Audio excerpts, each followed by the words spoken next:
No, pois comenzamos entón, bueno, como sempre, iniciamos a conversa agradecendolle a María Besteiros a súa amabilidade, porque foi, bueno, todo moi rápido, facíanos moita ilusión. Comentarche, María, que esta proposta surgiu nunha das nosas reunións, creo que fora Cristina, que ademais o recomendou con moito entusiasmo, e despois dese encontro salimos todos con moitas ganas de chegar a tua novela e, bueno, eu moi agradecida pola tua recomendación e por terte aquí con nós, por ter o feito esforzo de chegar a Lugo e de compartir tempo, non? Bueno, que vos comentaba que agardo que non sexa unha conversa a dúas voces en que intentemos participar e que vos sentades libres para intervir sempre que vos preste, vale? Entón, María, me gustaría comenzar preguntándoche, porque unha novela que se chama Ítaca, non? Que contamos con esta tradición na literatura galega de xa facer, pois, distintas relecturas ou reescritas do mito médico, non? Temos a Cunqueiro, temos a Begoña Camaño, que ademais esa gran nova que saliu onte de que toma as próximas letras. Entón, quería preguntarche por como enfocaches tú, non, a reescrita deste mito e cal era a tua idea inicial no momento de comenzar a escribir esta novela.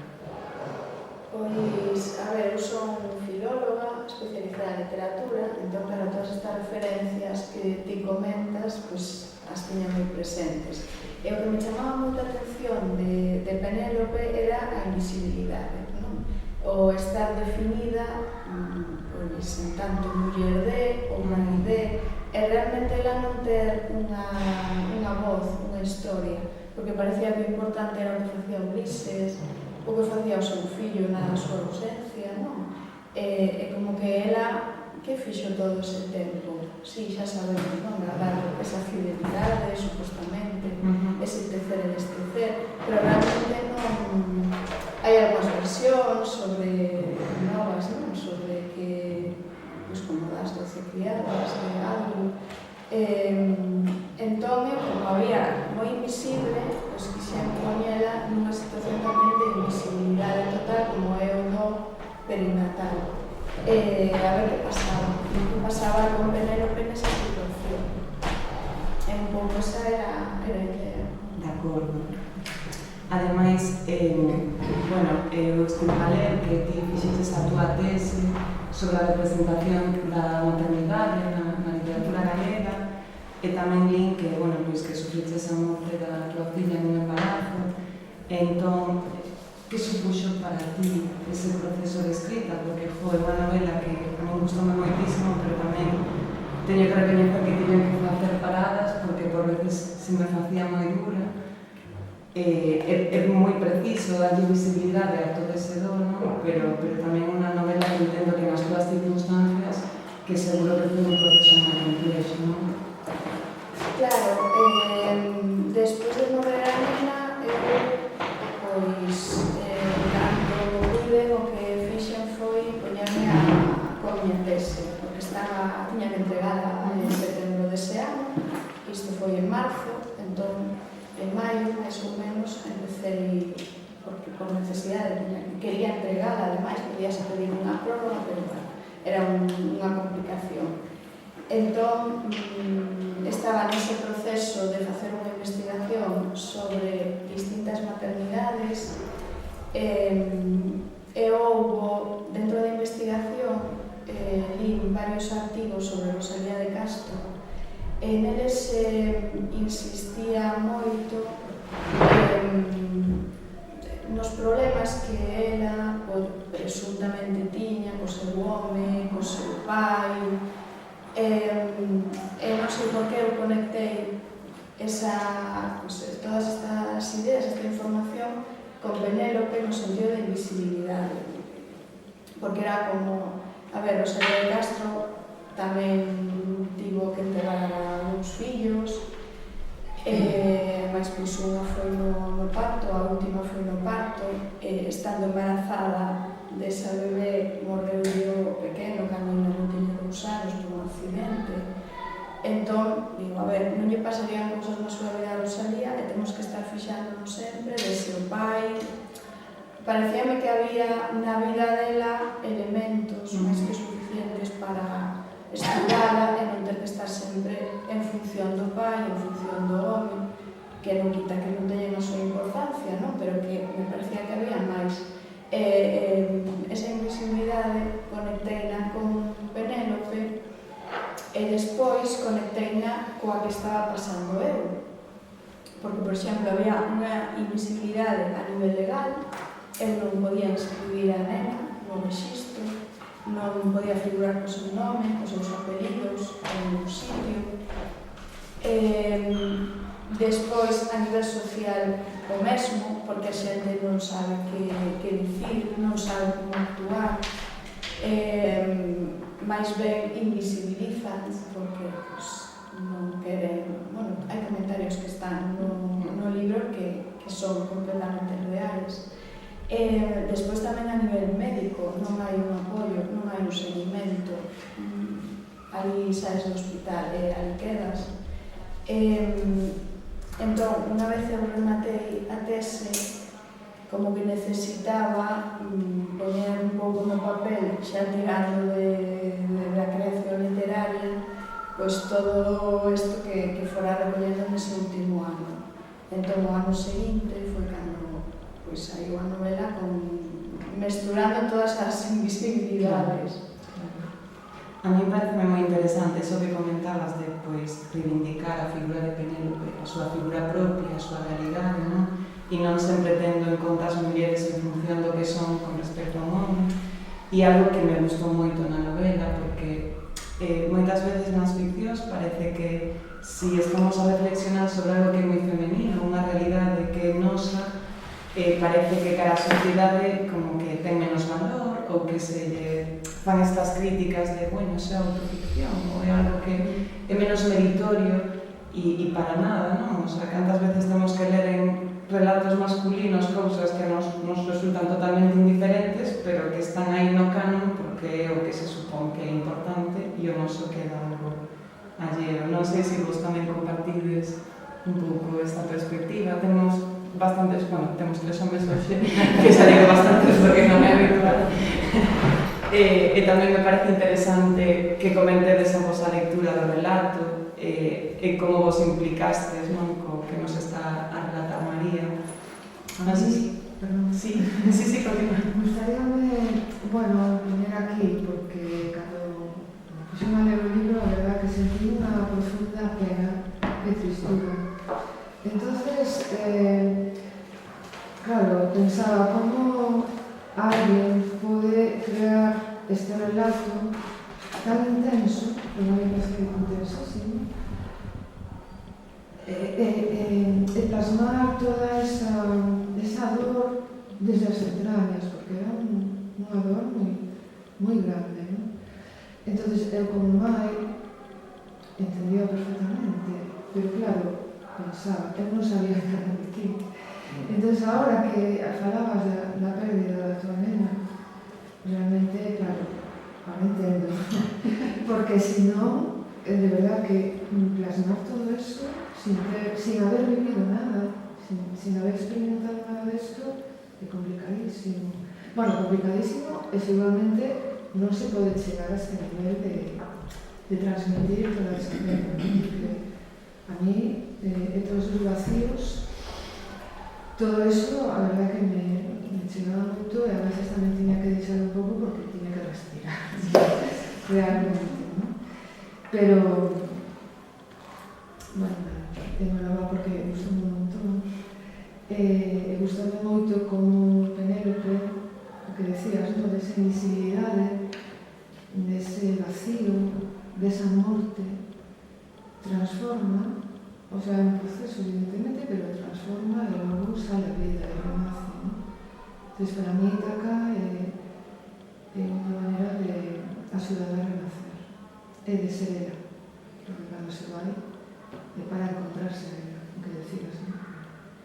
Entonces, pareceme maravilloso, realmente. Así que non la boa. Sí, a ver, hai xente que é moi capaz de facer unha investigación e escribir un texto contando unha realidade que non viviu. Eu non traballo así, eu traballo de dentro para fora. Non sei no futuro, igual traballo de fora para dentro, pero de momento ata agora vou así.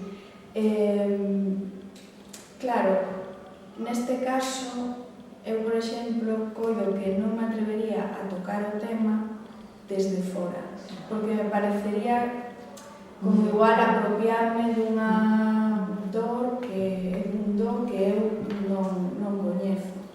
Outros temas igual me daría un pouco igual, pero xusto con este tema, desde a miña opinión, porque, claro, é que ás veces ti que, eu, por exemplo, que si que o viví, escoitas comentarios de xente que non o viviu e fai comentarios que ti dis estás dicindo isto porque realmente non sabes o que é, non? Entón, probablemente non me atrevese nunca a escribilo se non fose en primeira persoa o proceso de do. O que está escrito, o proceso de do, o primeiro ano, é tal cal, non? Que eu tamén tiña interese en escribilo porque me parecía que estaban pasando unha serie de cousas, sentimentos, sensacións moi potentes e que co paso do tempo non as ia recordar desa maneira. Entón tamén me interesaba poñelo por escrito para eu ter escrito que foi o que pasou. É un pouco, claro, tamén a necesidade de ficcionar, para tamén sacar un pouco de ti e poder ver un pouco desde fora. Chegache tamén moita retroalimentación agora que xa leva tempo na rúa, de moitas mulleres que igual que che escriben e che din agradecementos, entendo, por verse reflexadas. Sí, hai mulleres que pasaron por o mesmo, que me escriben e que me din que tal cal que está escrito é o que estou pasando eu ou o que pasei, e sí que lles gusta poder ler algo que elas poden notar como próximo, porque realmente non hai tanta literatura deste momento. Hai máis igual de mortes nos primeiros meses, en fases así máis no principio do embarazo, pero no parto non hai tanto. Entón, realmente todas cargan con a mesma invisibilidade. No momento en que aparece algo, unha palabra, pois é como que aproveitan esa fenda para, bueno, pois a mí tamén me pasou, e si, de feito, na presentación de Vigo viñeron dunha asociación, e houve varias mulleres que me pediron que les asinase un libro para os seus bebés, co nome dos bebés. É que é moi importante ter por escrito o nome do teu bebé que non está en outro sitio, e incluso unha boa para que non puxese. Sí, pois eu sí que non esperaba. Sí que sabía que había mulleres que se poderían identificar, pero que viñesen para poñer o nome no libro. Eu pensaba cando leía que creo que sería unha boa proposta, como, non sei, agora que os hospitais están a traballar moito nos departamentos así un pouco de humanización, e estaría ben que houvese esa proposta de lecturas que poidan servir como un acompañamento para mulleres que se atopan nesa parte do proceso. Entendo pola tua experiencia que non te sentiches acompañada para nada, e a literatura pode servir tamén para iso. Creo que os hospitais teñan en conta todas estas ferramentas que hai para acompañar. Ademais, creo que para mí a novela tamén fala de moitos dos, porque non é só ese, sino tamén o da perda da súa parella, no sentido da soidade, que aparece unha soidade de todas as personaxes, porque ves a Ulises que tamén está na súa soidade, a Telémaco. É un libro que fala de moitísimas cousas, ten moitas capas. A mí impresionoume moito tamén esa viaxe interna que fai Penélope nese sentido, non? E pareceme tamén moi preciso darlle esa visibilidade e esa presenza a todas esas transformacións internas que aparecen aquí reflexadas. Non sei se a vos tamén vos chamou a esta parte. Sí. Sí. A mí, bueno, por exemplo, o Tocillo, pois a verdade, forma un papel tamén de sofrimento, vive desde outro lado, pero sí que sente tamén muita dor. O pai tamén, a figura de... A mí a figura do fillo chamou un pouco a atención. Había momentos nos que decía, pareceme tan pouco real, non?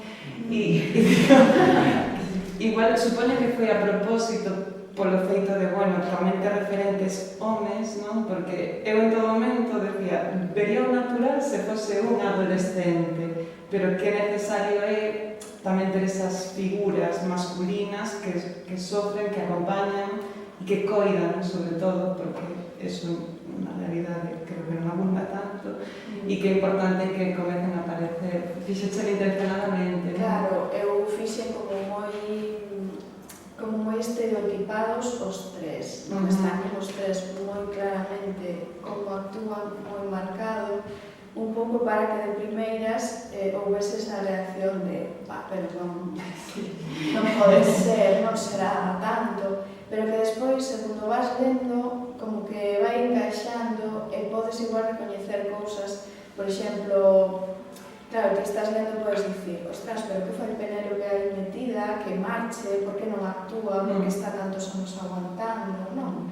Pero realmente moitas veces na vida, non nun caso igual tan extremo, pero sí que igual, mira, ti que acabas de cambiar de traballo, non? Que igual estás como aguantando un traballo, que estás por inercia, e realmente non cambias, e faz un pouco como Penélope, non? Hai algo na tua vida que non é como ti queres, pero é como, tú estás moito máis cambiado, ou non sei, non? Que esas inercias e esas, pois, faltas na comunicación, esas carencias realmente, ainda que aquí se ve como moi exagerado, pero penso que todo o mundo máis ou menos ten algo disso. Que hai un momento que todo está ben e se pode recoñecer, non? Decir, pois, se vos estou facendo aquí un pouco a Penélope, e o de Telémaco sí que houve dúas persoas que me dixeron que é moi difícil creer o Telémaco como tan novo e tan perfecto. E, bueno, non é tan perfecto, tamén carga a él con moito, pero eu tamén quería poñer unha figura masculina diferente do máis habitual, un pouco contrapoñendo co pai, e tamén un pouco esa esperanza de que ele é un neno criado na importancia dos cuidados, que tamén quería un pouco como poñer esa esperanza de, pois igual se nos centramos máis nos cuidados, podemos ter máis persoas que actúen desta maneira, e despois tamén dar un moito de confianza á xente máis nova, porque hai de todo, hai, bueno, como cando nós tiñamos esa idade, non? Sempre foi así, non son peores que hai 20, que hai 20 anos, non? Entón tamén un pouco por reivindicar ese papel e que a xente non pense sempre en personaxes neurotípicos, porque é moita diversidade. Pois igual non é un neurotípico que pode actuar de outra maneira. E si sei que hai rapaces que teñen que madurar por diferentes circunstancias e acaban montando un papel moito máis maduro, quizás do que se correspondía, non? Entón, pois Telémaco vai un pouco como sumando todas esas posibilidades, non? Pois oxalá moitos máis Telémacos así, implicados nos cuidados. Se non temos esa esperanza, eu teño tres. A mí gustoume moito, na página 17, pois quixera contarlle todo, tanto. Quixera falarlle de carúnculas, de vulva, de sangue menstrual, de sexo, dela, que sería a seguinte xeración de mulleres da familia. Quería aprender a dicir non. A mí isto encantou este fragmento e estás reflexando moi ben esa vontade, non? De mulleres que queren dar o paso a transformar a sociedade dende a educación, non só coas nenas, tamén cos nenos, obviamente, pero encantoume este fragmento. O que leu Cecilia. Ah, sí, pois mira, evidente la presente tamén. Non sei se vos apetece compartir. Un pouco co de Telemaco, Sí. que despois tamén a explicar. Eu iba a decir que no, a mí me parece que pode ser unha persona totalmente real, non? Que decías que agora hai que unha persoa posta en unha situación extrema nunca se sabe como vai a reaccionar, non? Sí. Podía pasar de todo e ser dedicarse á droga como actuou, non? Como actúa no libro. A mí me parece que podes, e é máis, porque seguramente hai xente, foi críos que actúen así, non? Despois tamén un pouco vin aí o tema do pai neno, Ulises neno, o Telemaco neno, os dos fillos únicos, non? Tamén, bueno, ele non tiña a figura do pai, Telemaco, o Ulises tiña unha figura de pai moito máis presente en plan autoritario, non? E, bueno, como reaccionan tamén cada uno de forma distinta, non?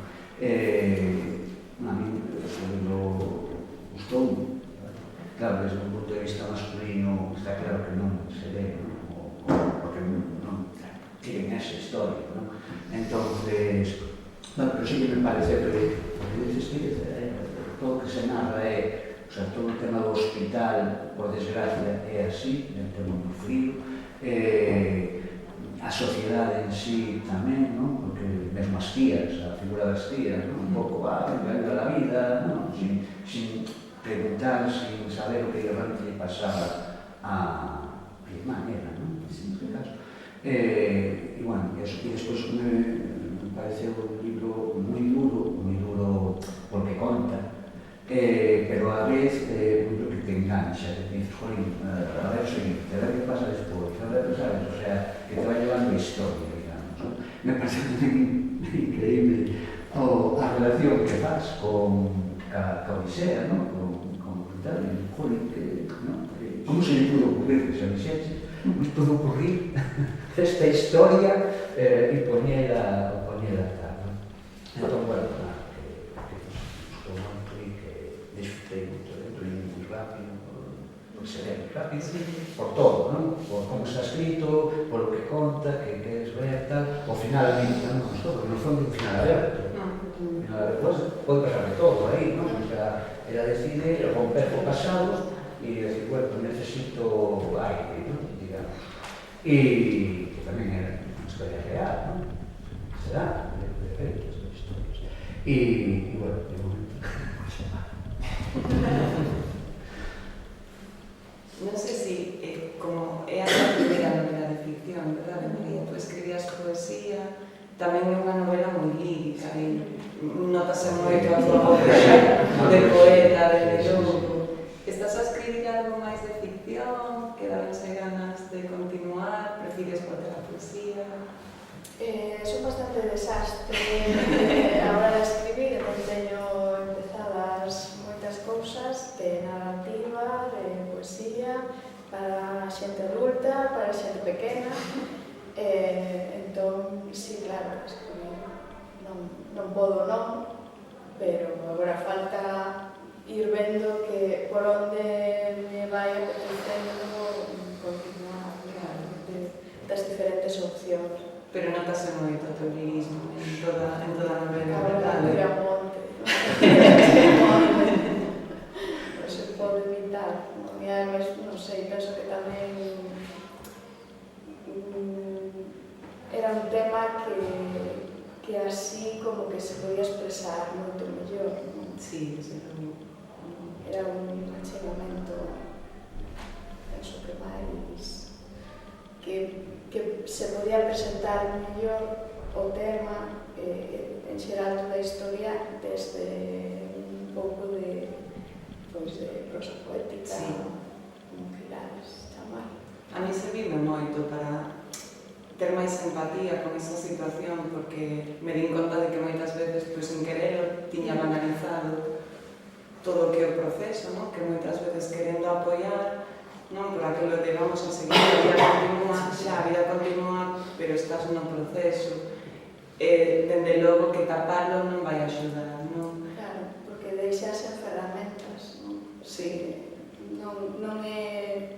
Non é posible para a persoa que o pasa invisibilizalo, porque ademais, pois, neste caso, é que é corporal, é que ti estás, tes un proceso físico, non iso a nivel psicolóxico. E o que sí que cando ninguén no teu entorno, nin a nivel médico, non hai palabras por ningún sitio, ninguén fala, ninguén saca o tema, na realidade ti acabas completamente soa en esa situación. O único que se fai invisible son as ferramentas para poder sair da situación en que estás, non? E sobre todo eso, nun proceso no que é un embarazo que desde casi o minuto 1 todo o mundo ten moitísimas expectativas, que se construe todo ese relato alrededor do pequeno, que no libro tamén aparece moi ben reflexado no cuarto. Falo moi ben porque consigues que todas entendamos, que non é tan difícil de entender, pero vaya, que te pos en primeira persona ese sufrimento e tamén impacta moito que a nivel médico, que se supón que son profesionais, que están entendendo todo o que está padecendo a paciente, que non haxa moito máis calor humano, non? En todo ese acompañamento. Isto foi hai 10 anos xa, pero continúan igual, non? Continúan ingresando en maternidade e continúan coa mesma falta de detalle. Esa parte é moi dura, non? Claro. Sí, eu penso que a violencia obstétrica máis grande que pode sufrir é estar ingresada en maternidade. É máis algo que non custa tanto, non fai falta nada, simplemente con que outra planta podemos xa está, pois é traumatoloxía. Está separado. E logo está separado, Sí, bueno, Por lo menos non esos negros ali. Por lo menos nos estás na mesma zona dos bebés. Claro, tamén é o momento da morte. Bueno, sí. Bueno, a ver, Non é o mesmo unha morte perinatal Sí. que unha, o sea, un aborto. Sí. Entón tamén o ingreso é diferente, que é moi curioso. claro. Pero na perinatal que os poñen cos bebés. Claro, entendo que se é un parto, sí que, bueno, Claro, claro, sí que todos ou outros, non. Claro, pero tamén fai Pero a escola sí están aí, claro. Sí que é verdad que non tanto a nivel médico, as enfermeiras, as matronas, eu creo que sí que hai empezar un pouco de cambio, de maior visibilidade, sí que hai certos detalles que agora fan que antes non se facían. É dicir, aí respetanse certos momentos, danse outros permisos, pero é máis a nivel enfermería e matronas que a nivel ginecoloxía e médicos, polo que eu teño percibido. Desde hai uns anos hai un protocolo dos Sergas aprobado, pero non se está implantando. Entón depende da boa vontade da matrona que estea ese día. Por exemplo, a miña, que está traballando agora no Hospital de Vigo, pois ela sí que ten unha caixiña, recordo, fan fotografías, collen as pegadas, as pegadas, o pedela, non? Entón collen todo e cando saen aí do hospital danlle todo. Pero se non está esa matrona, non levas nada. Eu quería contarte que che leí o libro no libro dunha sentada no mes de marzo e gustoume moito a ver que, bueno, pues, que me impactou porque pues triste. Entón comecei a seguirte nas redes sociais e xusto, o sea, acabei o libro 3 de marzo, comecei a seguir e vin a tua publicación. Entón, bueno, aí xa todo que non chorara, porque me costa bueno, emocionarme cos libros, a verdade, todo que non chorara, xa chorei con nas redes sociais. Entón, bueno, gustoume moito, empatizei moito, creo que está moi ben, e a min axudoume a lelo rapidamente o feito de que se use a usa a mitoloxía para contar a historia. Creo que se fosen persoaxes de outra maneira, non tan estereotipados, non o hubiera podido ler. Entón, eso creo que axuda. Sí, pode ser. Esa era a miña, é nada, non a boa, ¿Y por qué crees que dis que si fuesen personajes como máis reales, que poñerías un muro así, que te distanciarías disso? Non sei, o mellor é porque o sea, non sei, o mellor por o coñecer a mitoloxía, claro, Ítaca. O que pasa é que ves a portada e dis, claro, é como, para mí foi un contraste, non? Vou a ler mitoloxía, porque ler mitoloxía, gustame moito a mitoloxía, además por os meus estudos, a veces era como contrastar, non? O estereotipo do mito, a visible relación de Penélope, Telémaco aí nese papel que estabas comentando, e a vez toda esa emoción. Digo, que difícil casarte, a ver que axeitado para poder lerlo e non sufrir tanto nunca. Claro, sí, porque é como que desde o primeiro momento xa o podes abordar desde unha irrealidade. Claro, entón eso axudoume a mí. Sí, eu pensei que iso tamén axudaría a que a xente collese distancia. E de feito o libro, ao principio, estaba escrito todo seguido, non había capítulos, porque eu quería como que houvese ese afogo, porque realmente o afogo que podes experimentar lendo o libro non é nada comparado co que experimentas na realidade, non? Non era como hai que meterse, non? Ou seja, hai que sufrirlo, non? Era todo seguido. E a hora de editalo, o editor foi que me dixo metemos uns capituliños. Pero de todas maneiras eu sí que tiven esa sensación, é dicir, eu li, non me pasou que tiven que parar, eu li de corrido de non podo parar, e despois acabou. Sí, porque eu o que lle dixen foi, pero a ver, claro, porque dicía como, imos poñer capítulos para que a xente poida parar, coller un pouco de aire, e tamén reflexione, porque ás veces hai unhas frases que son un pouco como para pensar, non? E claro, dicía, é que eu pensei que como esa... para que entrase o aire, dicía ele, non? E dicía, que eu pensei que ese aire xa o daba, a ver que era Penélope, Telémaco, como que a xente xa se podía evadir, non? Pero ainda así, dixo, penso que mellor capítulos, e bueno, pois poñemos capítulos. E moita xente agora me di, sí, ben, mellor capítulos. Eu concordo, porque Sarigo tiña que facer esas pausas, sí. A pesar de que estaba a disfrutar moito, parece ser unha carga emotiva moi forte.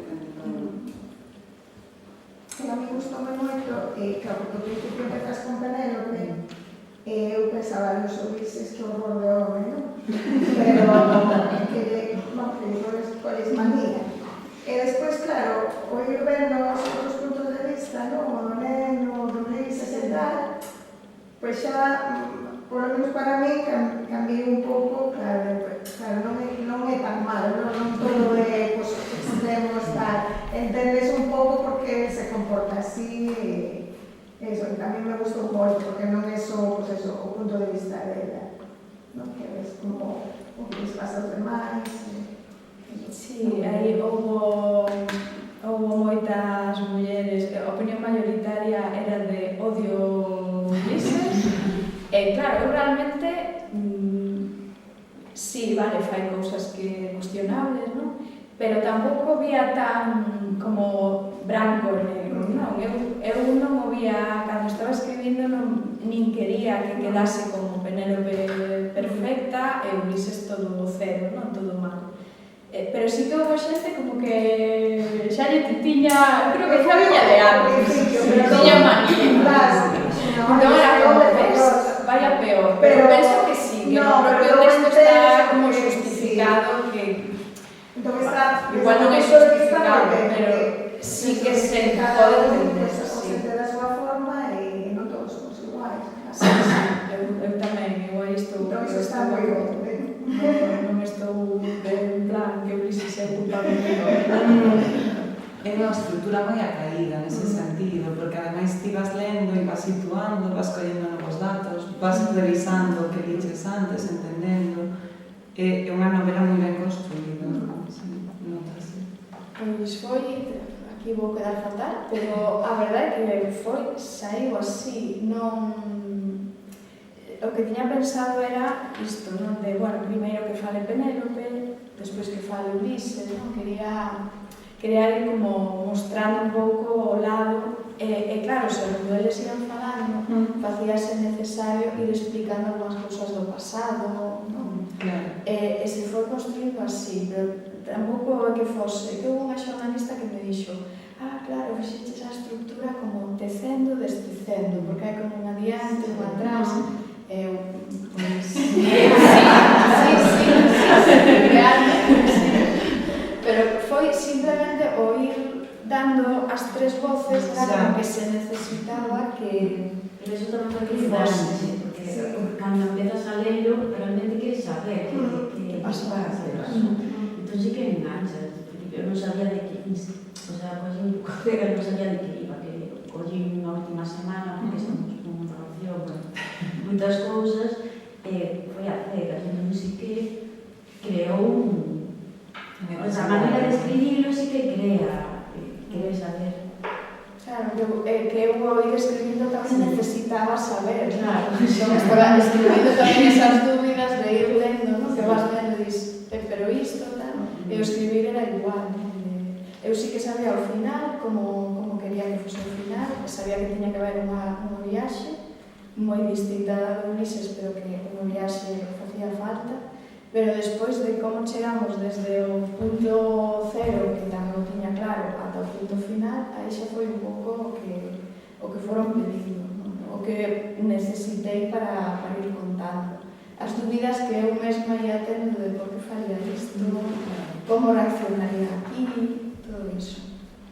Canto tempo chegou o proceso de escrita? O de... A ver, é que eu tamén normalmente vou escribindo na cabeza, entón eu estou tempo como dándolle voltas, pensando a idea, como imaginando xa algunhas escenas, algúns diálogos, e despois puxenme o que vou redactar. Eu creo que foron como 7 días, 10 días, sí, pero como igual 3 horas seguidas, ou algo así, foi como unha vez que eu tiña todo na cabeza, foi como veña, agora todo. Que pasaba. Xa digo, pero saiu isto así, levo meses con outra e non vai así, rápido, por moito que teña pensado, non sei, tamén é diferente porque era, claro, non tiña o que se di, non? Que se escribes con brúxula ou con mapa. Esta era a brúxula completamente, tiñas o principio, tiñas o final e despois, veña, imos a ver que sai un pouco, non? Sabendo que era onde quería ir, pero fui un pouco descubrindo segundo ia escribindo. En cambio, esta agora, de mapa total, teñen ata fichas dos personaxes, todo aí esquemas de dibuxos e todo, en cambio poño a escribir e non me acaba de convencer. Entón, saiu así porque saiu así. Quizáis tamén o ser máis poética, eu estou tamén acostumada a escribir poemarios seguidos, entón, en pouco tempo, non? De isto que tes como aí o buxe soltalo todo. Entón, penso que igual o estar escrita así lírico é máis parecido a como escribo poesía, e por iso saiu así xa, como que xa o teño máis practicado, non? Pero agora con o método mapa non me está convencendo. E unha cuestión, agora que falabas antes dos capítulos da escrita, se meteu moito máis a editorial, a editora, no libro, se modificou algo máis tal ou non? Non. O libro teu, Nada, non. O único que tal os capítulos. De feito, os capítulos eu escribino todo seguido, pero deixaba un espazo. Cando eu pensaba que, bueno, que paramos un poquinho, non facía outro capítulo, pero se deixaba un espazo. Entón, para facer capítulos simplemente fun a eses espazos e dixen, pois queda así. listo. E despois ten revisión de erros ortográficos que pasei muitísima vergonza sendo filóloga. Sí, é verdade. Porque teña algo que dixe, Dios, mira que revisei o texto que li, como pode ser? Háganme retirar o título. Sí, pasei unha vergonza tremendísima. Pero creo que é inevitable. Que pasa, sí, digo, esa revisión ortográfica. Despois sí que na corrección fixeron algún comentario, porque claro, hai algunhas frases que gramaticalmente habería que cambiar, pero son poéticas. Digo, non, isto vai así porque é así, xa sei. Ou, por exemplo, hai un sitio, cando está con anestesia, que non hai un punto ao final, dixeronme, isto que foi, que esqueciches o punto ou é así sen punto? É sen punto porque coa anestesia non tes tempo de poñer un punto, non? Entón, había cousas así, comentarios que nos tocaron, se cambiaron os erros de ortografía, os capítulos, nada máis, non? A verdade é que liberdade total, o feito a idea da si tamén foi miña, parece estupendo, é moi ben proceso de edición.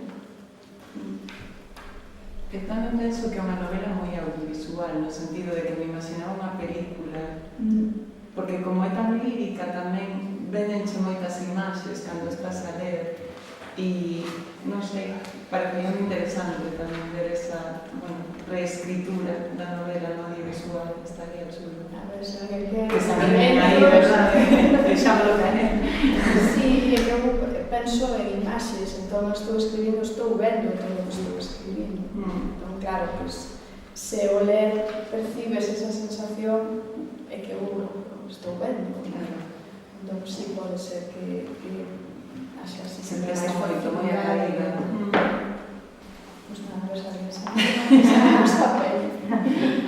E faríasnos algunha recomendación, non ten que ser precisamente do tema do dom, na literatura, pero xa que tes a tua tese, que tamén estás especializada en maternidades, non sei que recomendacións nos farías sobre o tema. Pois, de maternidades, a ver, claro, a mí gustoume moitísimo o de Catixa Aguirre, As nais non, que está traducido ao galego tamén.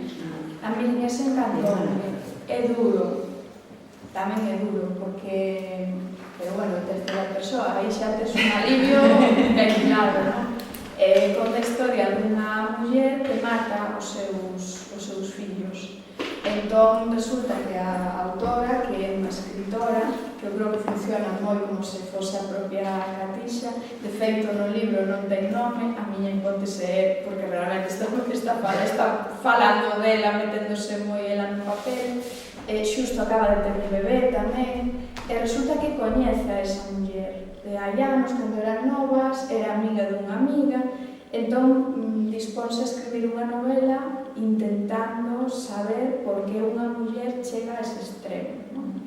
E vai facendo como o libro, claro, ten moita literatura tamén, de como ela vai escribindo esa novela. A mí parece moi interesante e que tamén fala dun aspecto que está moi silenciado, que é toda a problemática mental, todos os problemas de saúde mental que hai tanto no embarazo como despois no posparto e que están infradiagnosticadísimos. E hai matronas agora intentando que as tropecentas visitas que se fan para o seguimento do embarazo simplemente pasen un cuestionario en un minuto para saber se esa muller está en risco, porque sábese que moitas depresións posparto no embarazo xa están, entón xa se podería actuar. Estas depresións posparto son as que levan a que despois nos escandalicemos con noticias de unha muller matou o seu bebé, pois probablemente non estaba detectado. Sobre o de os seres queridos de Berta Dávila tamén falan un pouco sobre esta situación posparto. Claro, eu na miña tese fixen así como a miña tese está en liña tamén podese ler se buscades en internet está colgado o título é as representacións da maternidade en autoras galegas contemporáneas ou actuais, non que puxen. De Darío, que é o Darío de Xela Arias, a Sofía, que era o materno Sofía de Ima López Silva. Entón, aí veñen na bibliografía, hai unha chea de lecturas, porque ás veces non é que teñan un libro sobre maternidade inteiro, pero, por exemplo, hai un poema, ou hai, por exemplo, un relato, o que pasa que agora non recordo en que libro está, de Emma Pedreira sobre un aborto, que tamén está moi corporal, moi en primeira persoa, moi verosímil. Hai, por exemplo, un poema sobre cesárea, sobre unha cesárea no Oso Mamá Sí, de María Lado, que é un poemario, me encanta María Lado. Ela ten uns poemas que non chegou a publicar, están en audio, eu transcribimos, na miña tese están nos anexos por escrito, que falan, creo que son 6, que falan do proceso do embarazo, de como montan a cuna, e vai contando, son poemas como super sinxelos, pero a vez super profundos. Ela despois no Oso Mamá Sí tamén fala de maternidade, das maternidades europeas, fronte a outras maternidades, e ten un poema de cesárea que penso que debe ser o único que hai en galego, por lo menos eu non sei, igual desde o 2015 ata agora hai algún máis, porque sei que hai textos novos, non puiden ler todos, pero ese María Lado gustame moito. E, bueno, Xela Arias é un clásico, Darío Diario é super bonito. E sigue moi vixente, porque para mí é como o primeiro libro do ecoecoloxismo, refírome á ecomaternidade, como eses principios de relacionarse co planeta desde o respeto á natureza, que son agora máis, que os escoitamos máis visibles. Pois daquela, que era no 96, ela xa estaba falando disso. Unha crianza moi respetuosa, non sei, como moi moderno para a época. Está moi bonito, creo que o reeditaron hai pouco. Unha Pedreira fixo un libro fai poquinho, porque ela visitaba os cemiterios para ver os enterramentos. En ese libro tamén está reflectido un pouco como se enterraban os nenos cando nacían, xa no parto, cando morían no parto ou unha morte os temperados. Estivo aquí en Lugo, que creo que é o único cemiterio que ten escapados maravillosos. E é moi interesante ver como a invisibilización tamén en outras épocas, como se enterraban fora do cemiterio, ás veces nos propios xardíns das casas, como as mulleres se dedicaban a un lugar que non había lugar dentro da sociedade. Cando fixen a presentación a Allariz, había xente ali que dicía: a miña avoa, anos 50, si teñen enterrado, si teñen no rexistro os nomes dos bebés que morreron, que morrían con máis frecuencia. E si que están no cemiterio, igual nun sitio especial e tal, pero si que estaban no rexistro. É como, a partir de que se deixou de parir nas casas e se pasou ao hospital, como que xa se empezaron a tratar de outra maneira. A todas as mortes en xeral. Porque era a igrexa un pouco a que, é dicir, se bautizaba incluso morto o bebé, podías enterrar no cemiterio, podía figurar o nome dos apelidos no rexistro. Sí, están nos rexistros, cos nomes, cos apelidos, e cando esas mulleres falan deles, falan co seu nome e toda a familia o coñece. En cambio, agora hai un secretismo total e absoluto para ese tema. Pois no libro de Emma hai un texto que escribín eu para... Nese? Sí, creo que foi o primeiro que escribín cando morreu a nena. Está aí nese libro. O libro é para os anxos, xa non recordo o título. As horas mortas. As horas mortas. Aquí lo temos na biblioteca. Si, ten outro dos anxos, é un ilustrado. Sí. Así pequeniño, moi chulo. Un ilustrado moi bonito. Sí. É que esa importancia de poñerlle nome, de que forme parte da realidade, tamén é algo que hoxe en día é como Non sei se hai días de baixa, se as mulleres que sufren este tipo de aborto ou de mortes, si poden collerse unha baixa, pero esa exigencia de sigue, produce, continúa, sigue no engranaxe da nosa sociedade, que é o que nos importa, máis alá de como te atopes mentalmente e do teu proceso interno. É super duro. E ahora que o comentas, decir, que vai anos, sí que se estivera normalizado e fose unha realidade e agora non, é lamentable realmente. Sí, cambiou moito a morte. Eu penso que, pois iso, o paso das casas, os hospitais trouxo como, non sei, como máis aséptico todo, Claro. non? Como máis producido. Bueno, mirade o libro de Cecil. Sí. Que agora, eu xa non recordo ningún interno así na casa, eu xa recordo un tanatorio. Claro, Moi aséptico. haberá cambios positivos, pero hai outros que pues igual habería que dar unha pisadilla, non? Sí. Algún outro comentario? Non. Eu destaquei así varias cosas. E é curioso, porque a primeira frase que anotei pues, foi quería aprender a decir non. Tamén foi a primeira porque que me quedei. Aparte pasei para dentro e despois dixen, aquí había algo que non quero que me pase e tal. E logo destaquei outras, porque para mí me dixeron ese moito, que nun momento dado, cando está co fillo, dice, os pais non queren, os pais son ou están. De tal, me parece pues eso, que é moi potente, non? De tal. Despois, con respecto a ela, hai outro momento onde dice que as palabras oen, pero mellor fora que dentro. De tal, esa tamén me pareceu así moi... Vale, por lo menos vamos a falar de tal. Me parece que as mulleres ofrecemos máis ou mellor, e que con respecto aos homens, pois, se teñen un problema, toman unha cerveza e botar falas, e dicen, non, tomamos unha cerveza. Bueno. E que entonces aí hai que decirles, vale.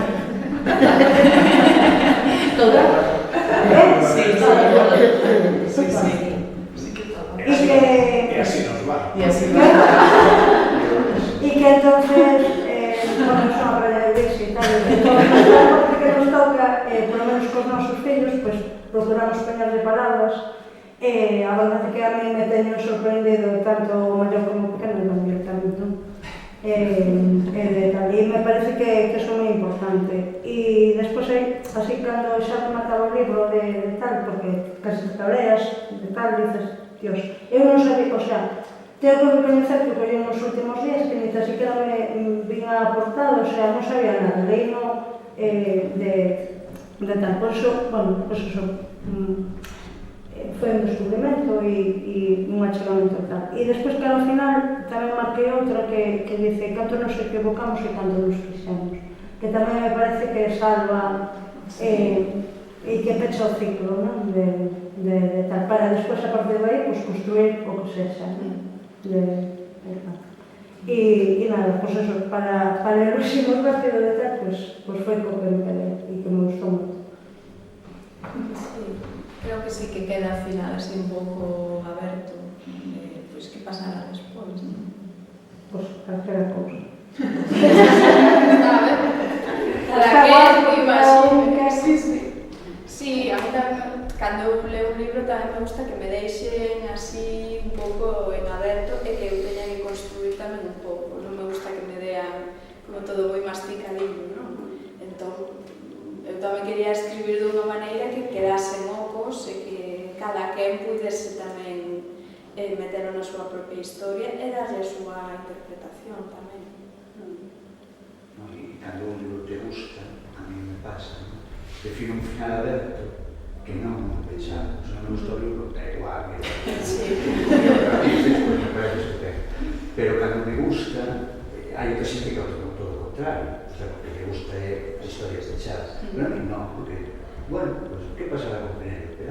Non me podes sentir imaginar o que queiras. Eu sempre Despois tamén eu tiñe un pouco de... Tampouco xa, a mí comentaba do libro que era sobre a violencia específica e tal, entón dicía, bueno, as cosas a ler hai unha parte, pero hai moito máis.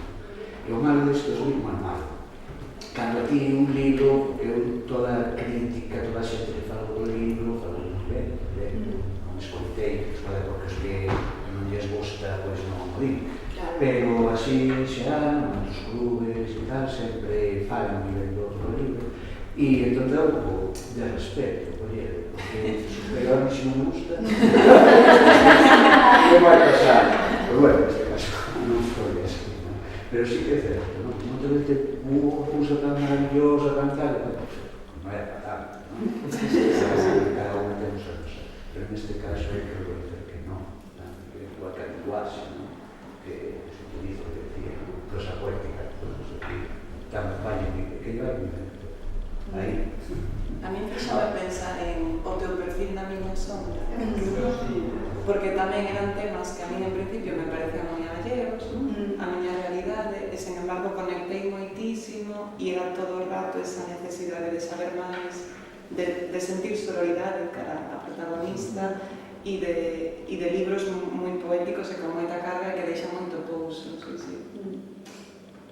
Sí, a mí me pasa moito tamén, cando todo o mundo di que un libro que é boísimo, eu xa digo, según cambio non me gusta. Xa de primeiras non o leo, o deixo aí, digo, cando todo o mundo di que está ben, seguro que non me gusta. E pasoume, por exemplo, o último, co de O cervo e a sombra, que todo o mundo, é de Diego Ameixeiras. Eu non lera nada de... porque, bueno, colleume lendo poesía, tamén fai como novela negra, non me interesaba, e aí quedou. E dese libro todo o mundo, de feito, creo que foi premio da crítica nacional, non sei, tivo así un reconhecimento. E todo o mundo, moi bo, non te digo, seguro que non. E empecé a ler outros libros del, e ao final, cando collei un libro, dixen, ostras,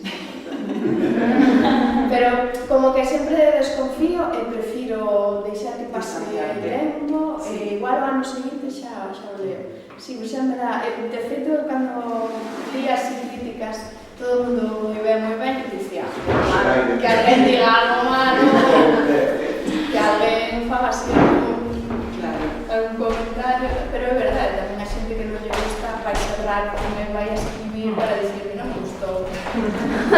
Bueno, igualmente, hai de todo. Pois ainda non, mira que gustou a ver, porque a ver, a mí hai libros que me gustan, outros que non, é que non hai, non pasa nada, non? Igual, eu, por exemplo, eu estou moi ben os grupos de lectura.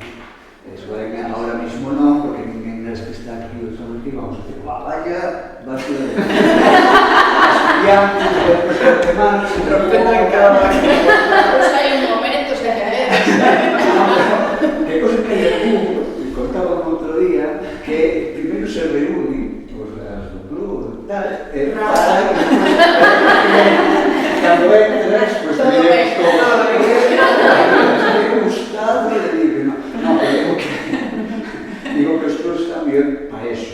Que chegas a cousas que... Claro, e hai xente que non lle gusta, e a mí non me gusta o libro, e ao revés, é a ti que non te gusta, e ao contrastar con outro, ou tal, por eso tamén está ben que viñades vos, as escritoras, porque a mí, por exemplo, eso, que como chegou aí a unir, non? As dúas historias totalmente distintas e diferentes, non?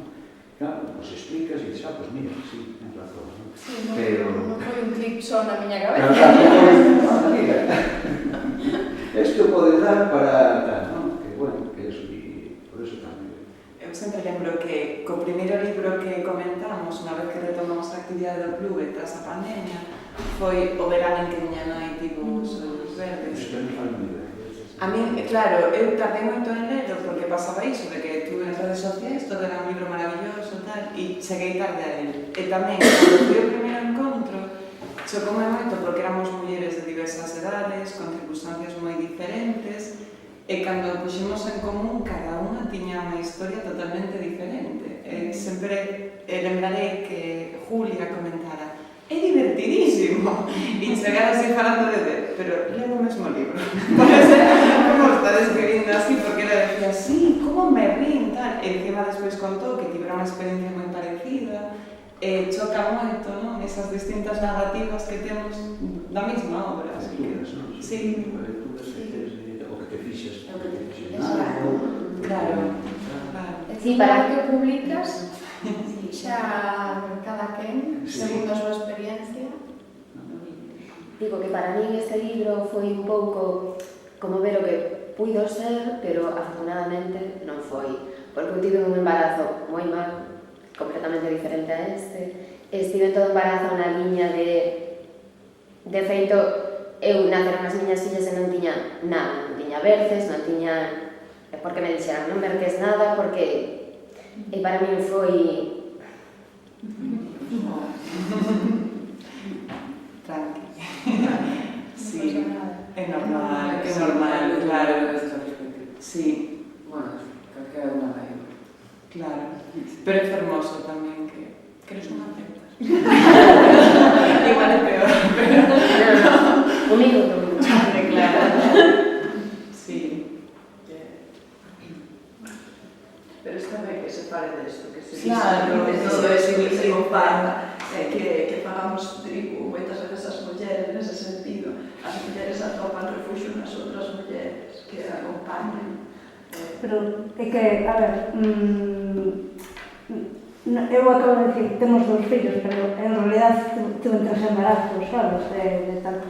E si que, a ver, nada que ver a miña experiencia, bueno, que non foi fácil, porque hai unhas ilusións aí creadas, bueno, pues de repente, pues, escoitas esa frase que non queremos oír, e despois sales de aí o mellor que podes e xa está, e non hai nada máis, pero sí que é certo co acompañamento, bueno, daquela maneira, e que escoitas todas as parvadas con boas intencións por parte de xente, e que sintes a ignorancia que te ignoran e que eso non existiu de tal, pois sí. E que aparte parece que non le pasa a nadie, pero se empezamos aquí, dices, a mí me pasou, porque é máis habitual do que parece, o que pasa que está aí. É un queixo. E se fóramos homes seguramente non estaría así de invisible, estaría super presente e teríamos un mogollón de ferramentas e todo o mundo... Pero eu creo que sí que se está... O sea, que, a ver, eu el camino me meto... por exemplo, cando nace un neno con problemas, eu son a primeira que felicito aos papás, sabes? Porque creo que os hai que felicitar, que acaban de ser papás. O sea, se hai un neno de tal, pois aí vamos de flores, e felicitaciones e tal. Despois xa se verá que pasa con eso de tal. Pero recoñezo que son eu, non? Que hai outra moita xente que simplemente non se habla de tal, porque é lo máis fácil. Porque tampouco sabes como. Sí. A mí pasame moitas veces que no momento en que tiña que acompañar amigas que estaban nesa situación, que non tiña nin idea de que decir, de como... Pues cuando mellor está ben esta conversación, claro, que estás facendo agora aquí, porque a partir de aí se te encende a lucecita e dices, concho, pues non sei como vou a facer, pero vou a estar. E xa está. Para mí foi a novela iso un pouquinho, decirme, teño que ser consciente da importancia de ser, de estar. O volver a nombrar, o sea, en calquera morte unha persona morre, e como que nas comidas familiares agora non é esa persona, pois fálase máis, porque non está, vamos falar, ou fálase pois idealizando a esa persona, pois tampouco, mira, contarei unha anécdota boa e perdí unha mala, pero é a maneira de recordar e de visibilizar calquer tipo de, é como, non se pode falar disso, non, ao contrario, hai que falar así. E poñerlle nome, é importante o nomear as cousas para poder transitarlas. Claro. Somos incapaces de... Non existen. Isto no libro que vos dixen de Catixa, hai unha frase en que, claro, cando morre unha persoa adulta, todo o mundo recorda o que te estabas dicindo, non? Todo o mundo ten fotos, todo o mundo ten algunha vivencia con el, que compartes, mesmo como pasa no libro de Cecilia, non? No propio momento do velorio estás contando anécdotas, lembrando, non? Sí. Pero cando un bebé que só estivo na barriga da súa nai, o único que hai é a morte.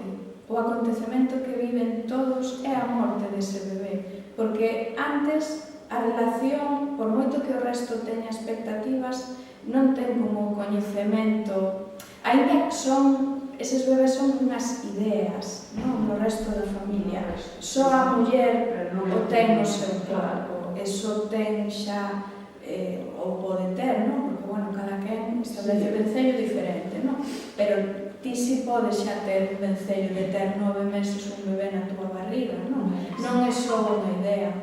Entón, aí ela pareceume unha frase super acertada, porque, claro, iso tamén é un impedimento para que haxa como unha posta en común, non? De saber que dicir, non? Porque ser unha persoa adulta, pois ti chegas, podes acompañar, podes ir, porque mira que me dixo aquel día, ou mira que lle gustaba esta comida, tal, pero por bebé que estivo só na barriga non tes iso realmente. Ou esta cosa de estás embarazada e non digas hasta que pasen tantas semanas por si. Que non podo decir, é moi duro. É peor, porque se pasa algo non vas ter acompañamento. Non podo decir, pasei todo isto só, non o podo decir. O peor, pasei todo isto e non existe para ninguén. Porque era o que dicía eu, ou seja, eu levo 9 meses de embarazo, unha cesárea e un puerperio, porque tes o puerperio igualmente. E isto non existe. Eu os 15 días fora o 7, creo que foi, levan os papéis e tal, eu estaba ali e me piden os datos. E pídenme os datos dos nenos. Eu os 15 días, era a primeira vez que saía, e vexo que empeza a escribir os nomes dos nenos, e eu nese momento vexo que no formulario eu non podo poñer o nome da miña filla e digo, é que xa non son invisibilizada a ela, é que me invisibiliza todo o meu proceso. Digo, que gustaría poder poñer o nome dela se non ten ninguna repercusión, non vou cobrar nada por iso, non lle afecta a ninguén máis que poñer o nome. E aí, cando mirei o formulario, me empecé a chorar, mira que é un público, nunca na vida, empecé a chorar, a muller ali, porque faltaba o papel, e a pobre filla aí pensando que era o papel, e ela, bueno, tranquila, porque isto se soluciona, e claro, dixenme, non, mira, é que me pasou isto, tal, e que ele non sabía onde meterse, ela non sabía onde, ela quedou como completamente paralizada, e empezou a dicirme, bueno, pero tes máis, con toda a súa boa intención, pero tes máis, ainda es nova, ver coñece unha muller que lle pasou o motivo outro, ela non sabía muller ningún, claro, pero sí, esa situación, non? Que realmente sí, ela non tiña ferramentas, porque tampouco se fala disso, non están presentes. Claro. E cando os propios médicos, porque eu sei de amigas que que o equipo médico lle comunicou a noticia da forma máis aséptica, cortante... Un pouco sabe. Sí, bueno, pero son profesionais da saúde, deberían saberlo, porque lembro dunha amiga que ademais estaba visitándome aquí en Lugo, tivo un sangrado, tivo que marchar a Ula nun sitio, non é a súa cidade, a súa parella non estaba aí, eu estaba ali. Eu tampouco sabía que decir, nin como enfrentarme a esa situación, e cando ves que os propios profesionais da saúde están a ser tan duros, porque o que lembro desa situación foi da miña amiga chorando a mares, e eu ali dice, non sei nin que decir, claro, e eso non pode ser, o sea, que é moi preciso ese cambio, e tamén isto de, pois na ficción, non? De ver series, de ver películas, no que eso se lle den nome, e que apareza, e grazas polo teu traballo, porque vai ser moi útil para moitas mulleres. E vou pechar xa, porque xa son pero vou entregarche un pequeno detalle que temos, que tamén comentarche algo que comenzamos no último encontro. Se queres abrir isto, eu che comento para que entendas por onde vamos tiros.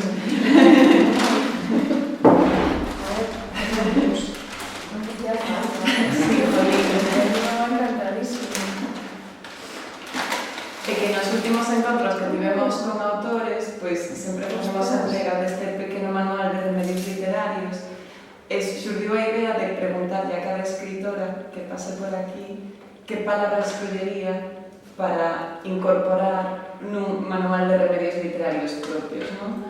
Por exemplo, María Raimonde escolleu a palabra transformación, que a uniu a unha novela que nos recomendou, que la traduciu, que era de Trompeta.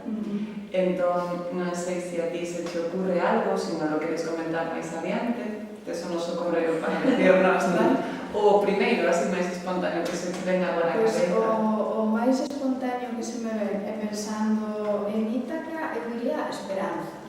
Así, sen darlle máis voz, como a primeira impresión. Claro.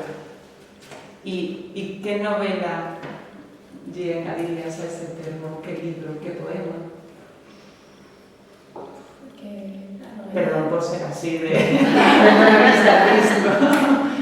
Aí depende, claro, porque depende a perspectiva que collas. Podes nos escribir máis adiante, se te apetece. Pero a cousa era soltar as Veña, pues veña. Cando llegues ao exacto, o que veña agora.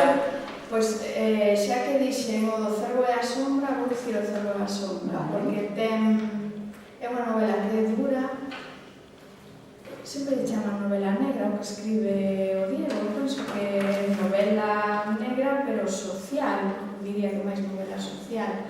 A mí parece moi dura, ou seja, de feito foi ata físicamente, pero a vez creo que deixa como algún lucercudo, ¿no? E hai como unha esperanza, ¿no? Entón, vou dicir esa, sí. Genial. Seguro que despois direi, ostras, como non me sempre me pasa. Pero es que nada, que tes unhas unhas galletiñas e un caderniño, é unha tontería, pero bueno, para agradecerse que viñeras ata aquí hoxe. E moitas grazas.